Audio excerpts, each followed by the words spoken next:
Linear algebra lecture 1 matrix और matrices. इसको हम बाद में डिस्कस करेंगे। पहले लीनियर अलजेब्रा की प्रैक्टिकल एप्लीकेशंस के बारे में देखते हैं कि कहाँ कहाँ यूज़ होता है और क्यों हम इसको स्टडी करते हैं। मिसाल के तौर पे हमने कंप्यूटर ग्राफिक्स को देखा है, हमने गेम्स वगैरह खेली हैं, तो उसमें लीनियर अलजेब्रा का एक बहुत बड़ा रोल है। उसके बगैर कंप्यूटर ग्राफिक्स नहीं पॉसिबल कंप्यूटर साइंस में। दूसरा, आप लोगों ने शायद पहले स्टडी की सिस्टम ऑफ इक्वेशंस, ये भी लीनियर अलजेब्रा की बहुत बड़ी एग्जांपल है। बाकी इसके साथ साथ engineering, physics, electronics, robotics, quantum mechanics, linear programming में ये बड़ा यूज़ होता है। लीनियर अलजेब्रा को हम डिटेल से स्टडी करेंगे, लेकिन उससे पहले एक प्री रैक है, हम उसको पहले स्टडी करेंगे, उसके बाद जाके लीनियर अलजेब्रा के पोर्शन की तरफ आएंगे। पहले तो हम डिस्कस करते हैं कि मैट्रिक्स होता क्या और मैट्रिसेस हम क्यों पढ़ते हैं। A rectangular array enclosed by brackets is called a matrix। यानी कि मिसाल के तौर पे यहाँ पे देखें कि ए है, बी है, सी है और डी है और ये ब्रैकेट्स हैं, इसके अंदर ये वैल्यूज़ हैं, तो ये एक मैट्रिक्स है। सिमिलरली यहाँ पे 2 और 3 है, ब्रैकेट के अंदर इनक्लोज्ड है, तो ये भी एक मैट्रिक्स की एग्जांपल हो गई। ये हम आगे जाके स्टडी करेंगे कि इसकी एप्लीकेशन क्या है। फ़िलहाल आप ये समझ लीजिए कि मैट्रिक्स इस तरह का भी हो सकता है, 3, 5, 2, 6 elements and dimension of a matrix. अब जो यहाँ पे डेफिनेशन है बुक के हिसाब से तो देखें तो वो ज़रा थ्योरेटिकल हो जाती है, लेकिन समझाने के लिए आपको बताता हूँ कि the number of rows and columns are called its dimension,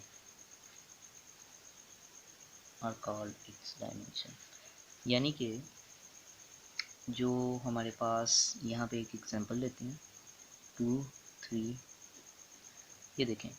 अब यहाँ पे जो हमारे पास इसका डायमेंशन बन रहा है वो बन रहा है कि ये एक रो ये होगी और एक ये रो होगी और एक कॉलम बन रहा है, ठीक है। तो इसका मतलब ये है कि 2 रोज़ हैं और एक कॉलम है, यानी कि ये 2 by 1 का मैट्रिक्स है। सिमिलरली यहाँ पे एक और एग्जांपल देखते हैं 1, 3। तो यहाँ पे देखें 1 और 3 है, तो यहाँ पे 2 रोज़ होगी और एक कॉलम हो गया, सेम वही चीज़ है। और एक और एग्जांपल लेते हैं, दूसरे कलर से दिखाते हैं कि 3 है और 1 है, 2 है और 1 है।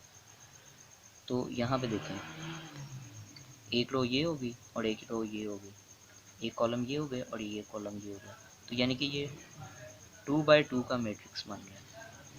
क्लियर होगी बात। ये डायमेंशन है इसका, ये मैट्रिक्स का डायमेंशन है। अगर सवाल में है कि डायमेंशन क्या है किसी मैट्रिक्स का, तो आपने पहले रो गिननी है, उसके बाद उसकी कॉलम गिननी है। ये हिस्सा रो के लिए, रोस, और ये हिस्सा कॉलम के लिए। अब बात आती है कि एलिमेंट्स ऑफ मैट्रिक्स। अब जो एलिमेंट्स होते हैं वो एलिमेंट्स आप समझ लें कि यहाँ पे हमने डिस्कस किया था कि रोज़ और कॉलम को। यहाँ पे देखें इंडिविजुअल एलिमेंट यानी कि इंडिविजुअल वैल्यू की इंडेक्स वैल्यू या पोजीशन क्या है उस मैट्रिक्स पर्टिकुलर मैट्रिक्स में। यहाँ पे देखें, यहाँ पे 2 है, यहाँ पे 3 है। एग्जांपल से समझाता हूँ। ये देखें ए है, बी है, तो इस हिसाब से ये रो 1 में आ रहा है, ठीक है। ये भी रो 1 में आ रहा है। अब अगर यहाँ पे देखें बुक में अक्सर इस तरह की एग्जांपल दी होती है कि A11, A12, A1n।